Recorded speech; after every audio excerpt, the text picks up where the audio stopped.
Hello there, my mate Vince here, and in this video today we're going to try to fix up this Sega Saturn. I bought this one from eBay for around about £50. I'll flash up the listing. It said that it used to work and now it stopped working, which is the case with every broken item in the world.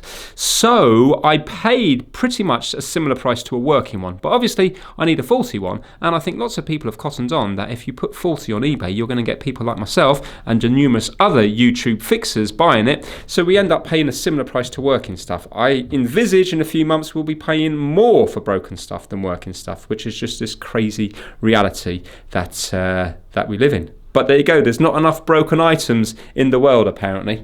So let's bring it over to the blue mat and see what happens. When I plug in this has an internal power supply. When I plug in the cable into the back here, there's no light coming up. There should be a little light just here. So let's see what's going to be wrong with it. I'm going to say right now, I think it's going to be a power supply issue. I think it's going to be output capacitors. So you have your little thoughts now in your head what it might be, and let's see what it turns out to be. I'm hoping it's going to be a genuine fault, and I'm hoping if I do get it working that it's then not going to have a problem with the CD player, the disc player on this, because loads of these apparently have problems with the disc player, and that would bore me rigid. I'm sick of problems with disc players, hence the reason I don't buy a lot of that stuff anymore, because I can't think of anything worse than just trying to swap out the laser. So yeah, let's get started. Okay, watch this. Plug it in here. Plug it in. You can see that there's nothing happening here. Do you know what? It could be a power button, couldn't it? Yeah, it might not be the power supply. Right, let's unplug it. The lead is definitely working, by the way, the fuse and stuff. Right, now, I have to say this. Oh, there's something rattling around. Shock hazard, do not open. There may be an instance where I have to, with the cover off, plug this in. There's 240 volts going straight into here. There's enough to kill you. So only take this video purely for entertainment. Don't take it as a how-to. I've never taken one of these apart before. So yeah, you know, I'm not sure whether I'm going to be successful or not. Right, let's undo the screws around the place. They look like crosshead screws.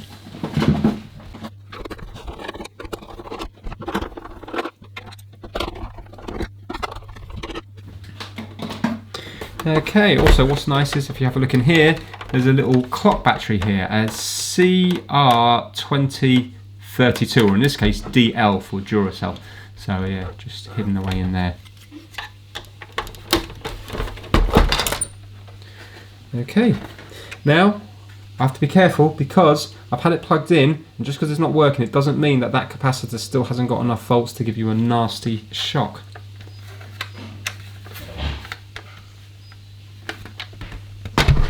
Now, what was rattling around?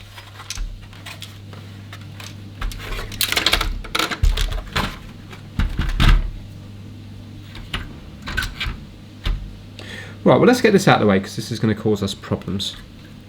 A little ribbon cable here and a little connection here.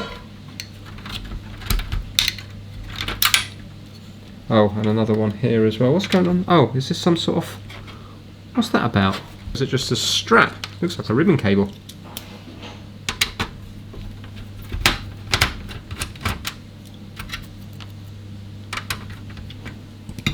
Oh, it's just like a little strap.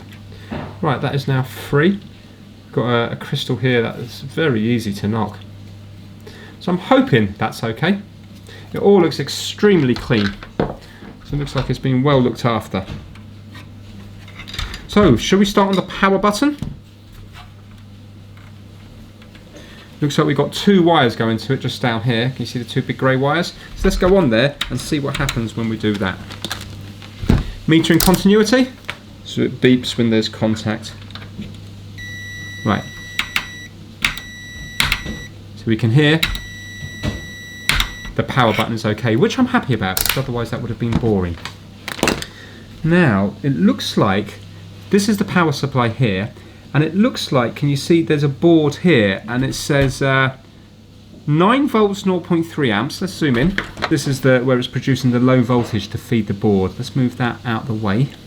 So we've got 9 volts at 0.3 amps. We've got 5 volts at 2 amps on that one, 3.3 at 0.6 amps, 0 volts and 0 volts. I'm not sure if they're going to be grounds, but yeah, so we've got 3 power supplies for doing different things. I presume one's to run the laser, one's to power the board maybe, and one's to do like on and off switch and other functions. That's quite nice. So if we were to plug it in and keep our hands well away from here, we might be able to see whether or not. So obviously I'm not going to be touching this side of it here. I'm just going to be probing down here with my multimeter. We might be able to see if there's any output voltage. If there is, it might suggest that this board down here is faulty and the power supply is okay. If there's not, do you know what? We don't even have to do that, because look at what I've just spotted. I don't know how fixable this is going to be. Have a look at this item here, this transistory thing. That looks to me as if it's been completely blown, doesn't it? Look at that. Right, so take out the power supply and see if we can see what's going on. Right, I can see a screw here. Let's undo that. And see if this wants to pop out. No, so there must be more screws somewhere. Oh, actually, no, it's been held on with this connection, isn't it? There we go. Oh, and there's a clip. We've got a little clip here. There we go. And does that pop out? No, 2 screws at the back here.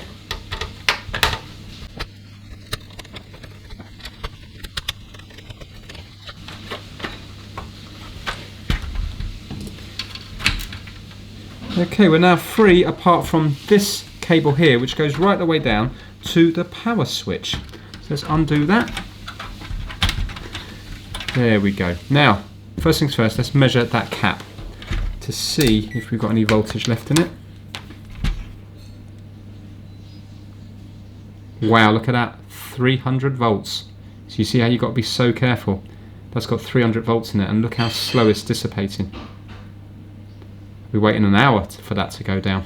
So we're going to have to drain that. Now, some people, braver people than me, would just get a screwdriver and go across it. I'm not going to do that. But what I do have somewhere that I haven't used in ages is resistors that I made up with crocodile clips on the ends. Ta-da! Found it. So this is going to convert the energy in there into heat into the resistors, and I'm all insulated here, so I shouldn't shock myself. It'll be quite nice. That might be, I don't think that would have done it. Let's put this on it and let's see if we can see the voltage disappearing as we do it. Now I'm on DC because this side here is going to be after the bridge rectifier.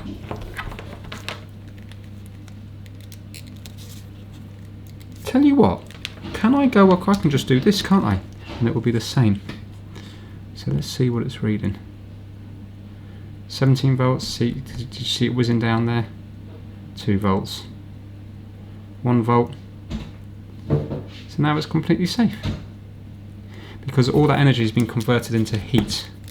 So now, if I was to short across here, I won't get a big bang. And I should be okay to touch it now. There we go, so it's safe to work on.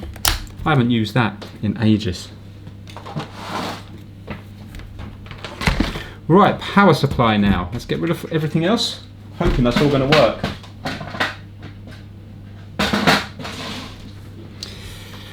So we've got a fuse. Let's see if we've got continuity through the fuse. I wonder how this blew. Was it a surge in the customer's house that then blew this? Fuse is still okay. Because maybe the fuse has been swapped out. I wonder if there's anything else wrong. Is it just that switching thing there, because that's doing so much of the hard work? So I was going to say test the bridge rectifier. This is the bridge rectifier down here. So we've got basically this is going to be the DC coming out, because it's marked up as positive and negative, and this is the AC going in, which isn't marked up on this one. So it has to be working because we had DC voltage here at the cap. So it's getting to this stage here, but then it's not going further. I wonder, is it just that there? There is a diode. Should we test the diode next to it? Little diode just here.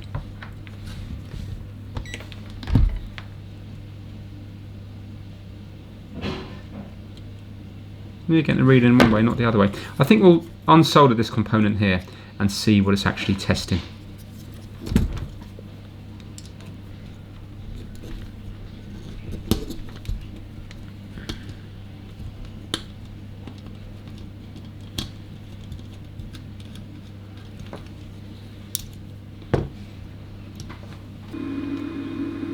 So this is labelled up as U101. So because this has been around for a long time, maybe if I just Google Sega Saturn U101, I can't be the only one that's had this blow. I'm just wondering, is this the only thing that's failed, or have we got other stuff? I mean, the bottom of that diode doesn't look healthy, but I think it's melted down from this on top of that, because if you look, you can see it there, but now, can you see it's been shielded by the diode, and we've got a nice circular mark on the bottom, so that says to me it's come down from the top and kind of dripped down the diode onto the board. Have a look at other components around the place.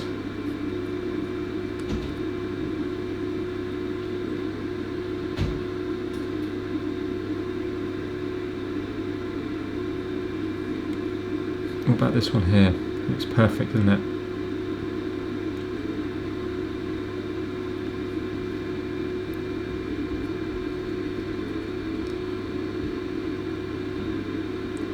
Should we test these diodes here?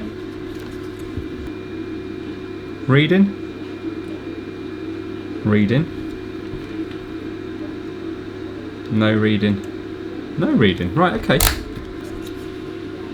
Do you know, I think we might be lucky. It might be just that. Let's take it out. I know which way it goes because we've got the flat side there against this heatsink.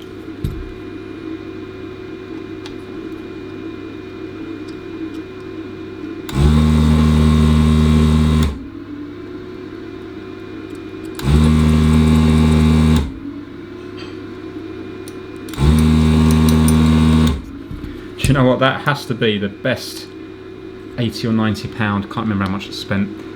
Best money ever spent, that.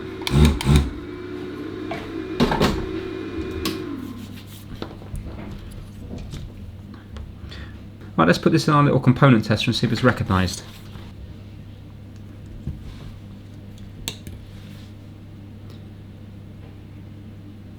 Right, no unknown or damaged parts, so it's not coming up as anything.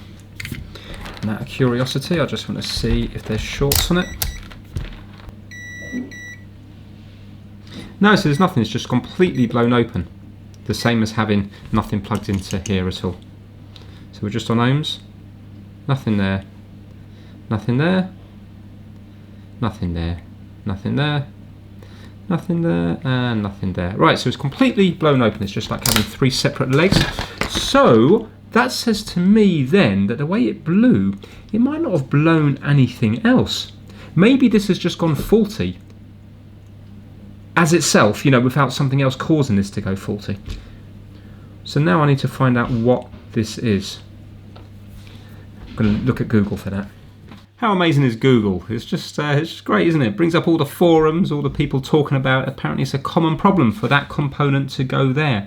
It is a 3-terminal offline PWM switch, pulse width modulation. Now, part of me is, I'm not going to do it, but part of me is tempted to just experiment putting different MOSFETs in to see if we can get anything out and to see how the voltage would change on here. But I think I would be taking a bit of a risk.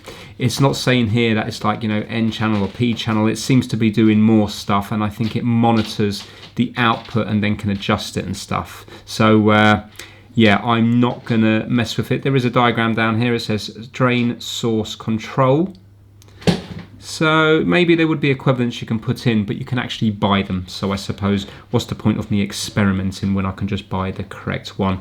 So the original one apparently is a TOP, a top switch here, 202YA1. Now when I punch that into eBay, it does come up, but other people are saying you can replace it with a TOP 224YN as a replacement part. From what I can see, they seem to be similar prices. So I think I'm just going to go with the original one here. So if I go to here, you will see here, roughly they're going to be costing me around about £5. This one's £6 plus £1 postage. These ones from France, I might just go for £3.51 with 18p postage. So there you go, under £4. I'm thinking I might be able to get it working, and there's 59 sold.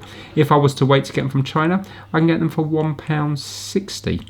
What's interesting is I can't see any thermal paste being added between here and here. So I know it's screwed on here, but there should have been just a tiny little bit of thermal paste.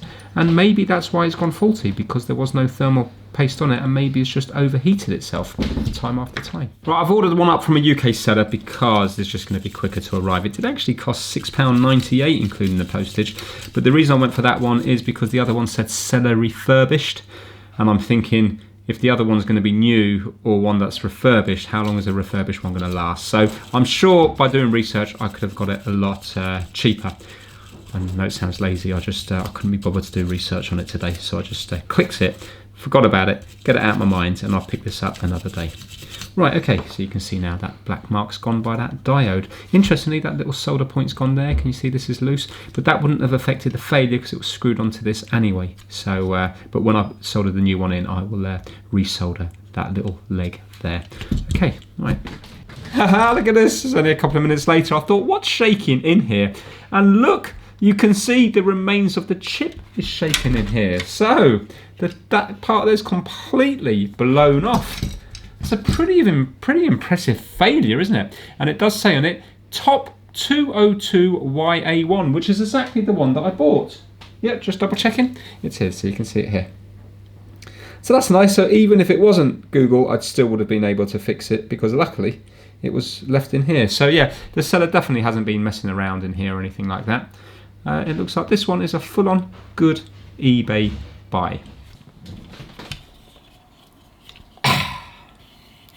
Don't start. My part has arrived. So £6.98 in total. That was including VAT and delivery. Do you know, thinking about, and it's great to be the government, because you earn your money and you pay your tax, but then when you go to buy something, you have to pay VAT on it. And then the person that you pay the VAT to also has to then pay tax on that profit. And then when that person goes to buy something, the person that they buy off, if profit is made, has to pay tax. I wonder on £1, if it's circulated, how much actual tax is paid on that pound. It would actually work out more, would it not, than the pounds, if it's circulated enough. It's amazing, isn't it? Great business. Right, anyway, my little part has arrived, so let's solder it in and see if this thing comes to life. So let's just see what this thing says on it. TOP202YAL. Let's just make sure that's the same. TOP20YAI. AI, sorry, yeah, it's the same, perfect. Right, okay, here we go.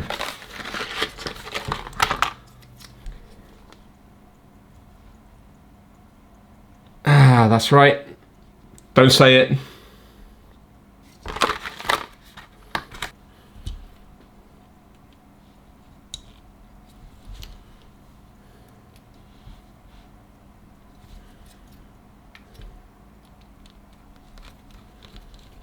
I wonder the fact that there was no thermal paste on, did that lead to its downfall in the first place? I'm just going to do the heat sink to begin with. Right, so that's going to need more. Is the other side broken? Yeah, it doesn't feel great. Right, let's flood those two bits with some solder.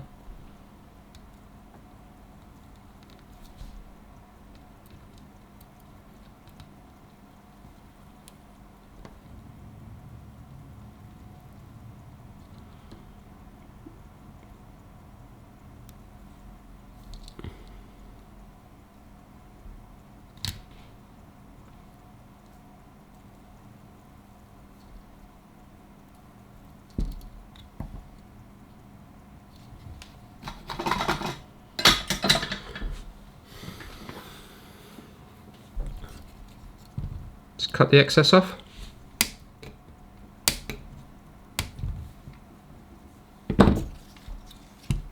But okay, they're definitely not short into each other. I'm just going to get a tiny bit of IPA to clean that up.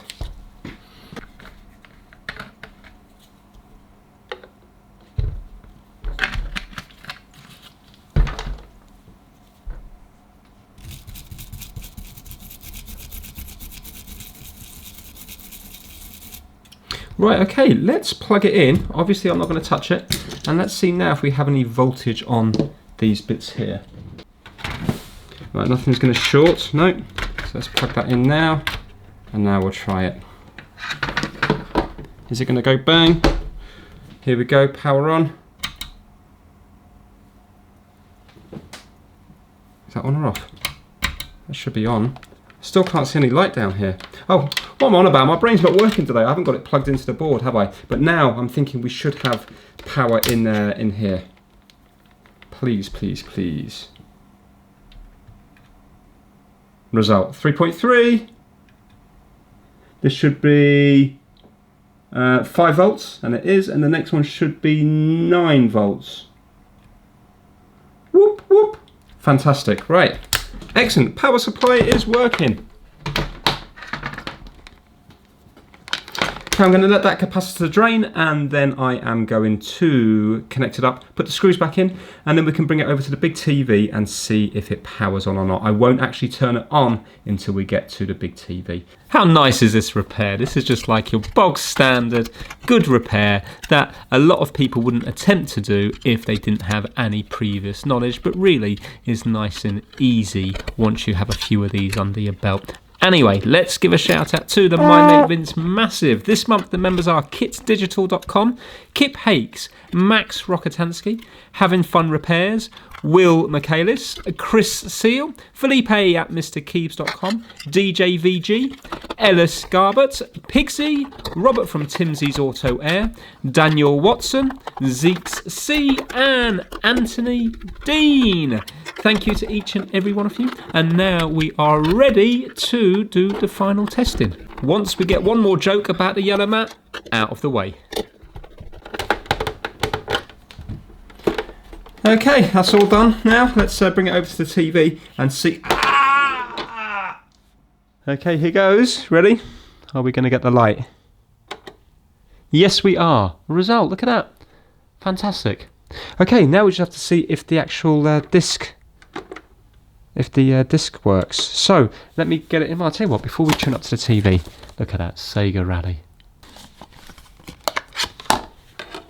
Let's see if it spins up. Yes, it does. Result. Right, I am going to, you can just see a little window here where it's just spinning. Right, I'm going to connect up to the TV and then we'll actually see if we get a picture. Good news, I can see it's found one channel, so it looks like it's going to be tuning in okay.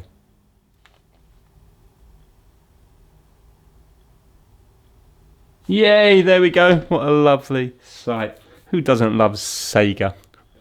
Right, okay, I am going to, let's open that up. Well, basically, we know the CD player's working, don't we? Or is it CD? I presume these are CDs. I don't actually know.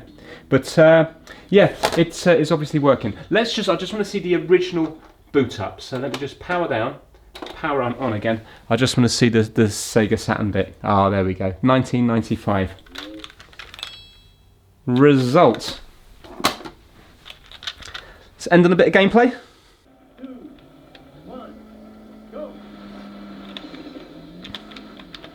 Right, okay, so there's only 2 views.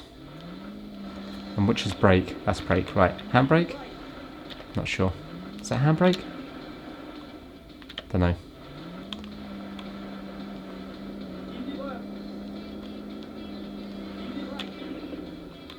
Oh, it feels quite nice, you know, the drifting and stuff. Now, obviously, this is just via RF. You'd get a much better picture if it was via composite, or I think this one did S-video as well. Not sure if it went any more than that. But even on this, the colours do look nice. I mean, it's just so arcadey, isn't it? But you know what, there's something nice about the checkpoints, like Outrun, always trying to get to that next checkpoint. Seems like a good game just to pick up and play without having to learn every combination of button and stuff. Am I going to get through this checkpoint? Let me just see if I can get through the next one. Turns corners, nice. This reminds me of Colin McRae's rally on PlayStation 1.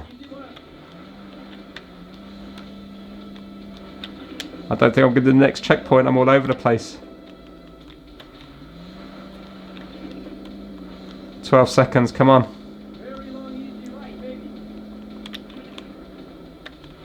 Stay on the road. Uh-oh. Where's the checkpoint? Come on, come on, where's the checkpoint? Oh, I didn't even see it. How insulting.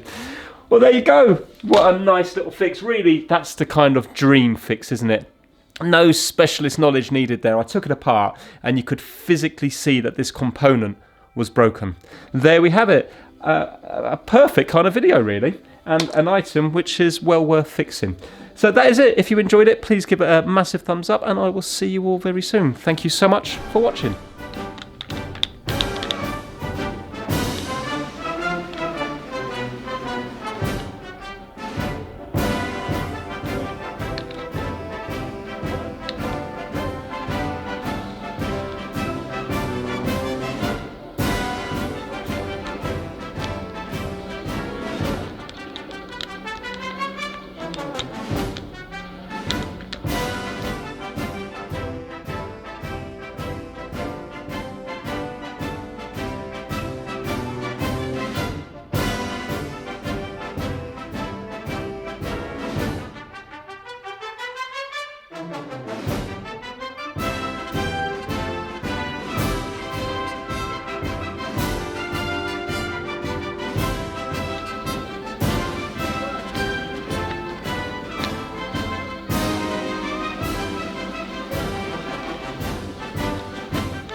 Yes.